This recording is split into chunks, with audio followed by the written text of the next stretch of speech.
salut à toutes et à tous.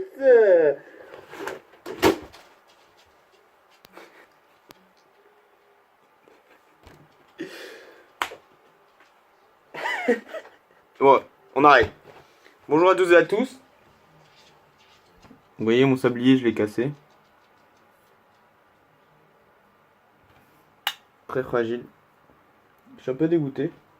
C'est pas grave. Jun Mochizuki. Cette grande, énorme, je dirais même, Jun Mochizuki. C'est une mangaka très populaire. Elle est très populaire au Japon. Et c'est complètement compréhensible. Moins populaire en France, parce qu'elle est aussi moins connue. Très connue aussi dans les pays anglophones. Mais voilà.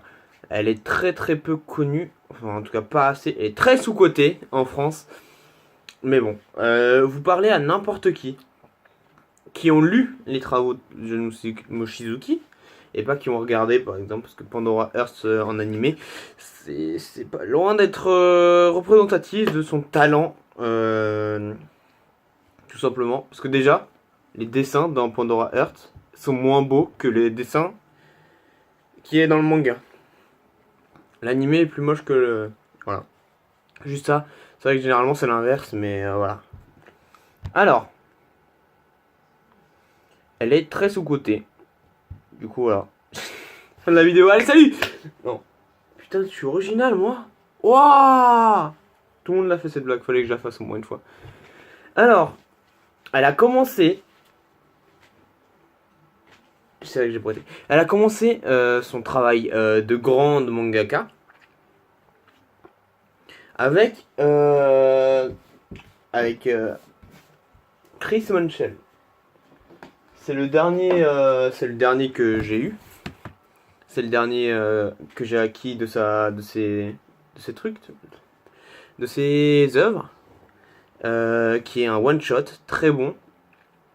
Très bon dans le sens où il est bon en one shot, pas besoin de développement de perso, ils sont déjà assez développés. Enfin, pas tant qu'il faut, ils sont développés ce qu'il faut, j'en perds mes mots. Donc voilà. Elle commence tout doucement avec une série, qui est Chris Monchel. Elle débute ensuite un projet beaucoup plus gros, qui est Pandora Hearts, et c'est la série qui leur a fait connaître mondialement. On va pas se mentir. Du coup, voilà. Juste pour donner un ordre d'idée, Chris Monchel a... Je vais pas vous prendre une image qui vous spoil. Voilà. Chris Monchel a les mêmes dessins que le début de Pandora Hearts. Et, j'avais oublié d'en parler, mais Les Mémoires de Vanitas, qui est sa dernière série, elle est en train de la réaliser, elle est en cours, pour l'instant il n'y a que 4 tomes. Je sais pas combien ça peut durer longtemps je pense. Je suis à la fin du tome 3. Moi j'ai le tome 4 qui est là-haut, mais j'ai pas encore lu, qui est une très bonne série aussi. Franchement j'aime toutes ses œuvres. Je vous ai déjà parlé de Chris Monchel qui est dans mon top 3 de mes one-shots. Pandora Hearts, c'est mon manga préféré. Je suis un... Et là, il va falloir faire un truc de fou pour que ça change. Mémoire d'Anitas, que si ça continue comme ça, il rentrera facilement dans mon top 8. Top 10 en tout cas. Donc du coup, déjà, au début de l'œuvre, les dessins sont comme ça, de Pandora Hearts. C'est aussi les mêmes dessins que l'on trouve dans Chris Monchel, comme je l'ai dit tout à l'heure. Et, ouais, regardez, c'est quand même des gros tomes sur la fin.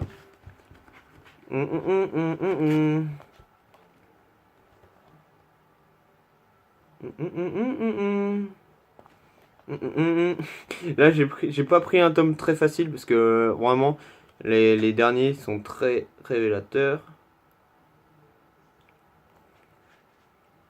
Non, surtout pas ça.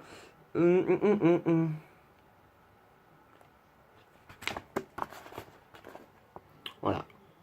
Il y a quand même je trouve une différence vraiment énorme. Je trouvais déjà les dessins exceptionnellement beaux de base, mais à la fin,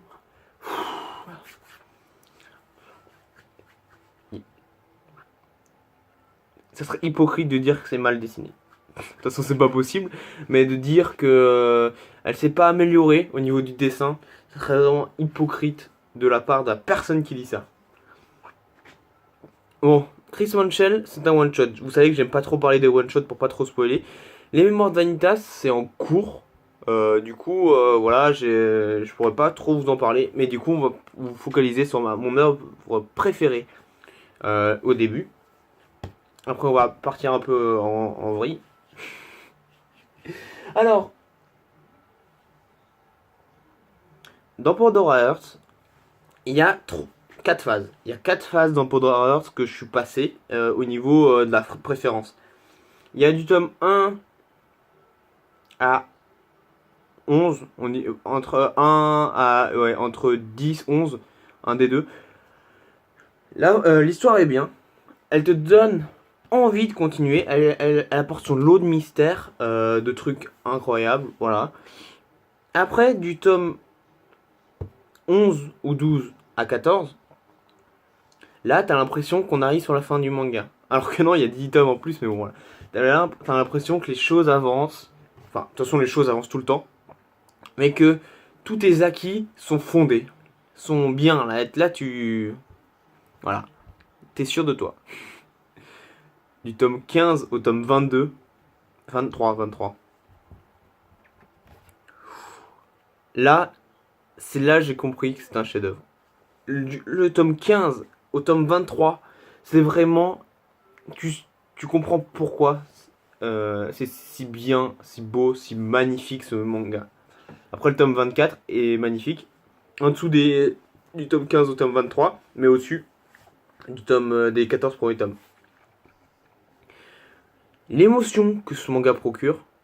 Alors, vous allez peut-être dire, bon, après je m'en bats les couilles, je m'en fous, mais Pandora Hearts, c'est pas l'animé. L'animé d'ailleurs se termine, je sais pas, au tome 10, un truc comme ça, c'est un truc de fou. Comme ça n'a pas été, comme ça n'a pas du tout suivi. Mais bon, à noter, Pandora Hearts est le seul manga à ce jour qui a réussi à me faire pleurer. En animé, il y en a eu d'autres, mais en manga, je suis plutôt du style à être autant manga que animé, mais il est vrai que je suis obligé de dire que l'animé transmet plus d'émotions que le manga. Tout simplement la musique, l'ambiance, la voix et tout ça, tu l'as pas quand tu parles toi. Et là, j'ai vraiment été mis mal dans ce manga. Et du coup, voilà, tout simplement. John Mushizuki a réussi à mettre tellement d'émotions dans ses dans ses coups de crayon, dans sa façon de dessiner. On ne peut qu'apprécier, c'est impossible, c'est vraiment...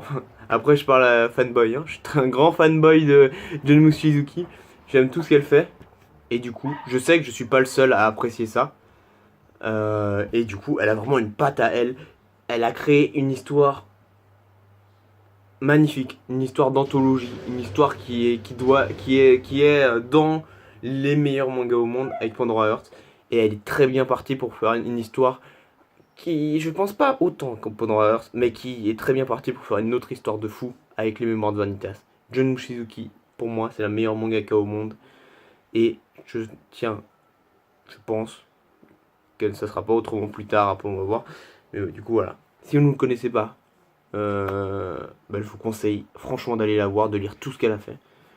Mais franchement, John Mushizuki, la plus grande mangaka au monde. C'est sur ces mots que je vais vous laisser. Allez, ciao tout le monde, portez-vous bien.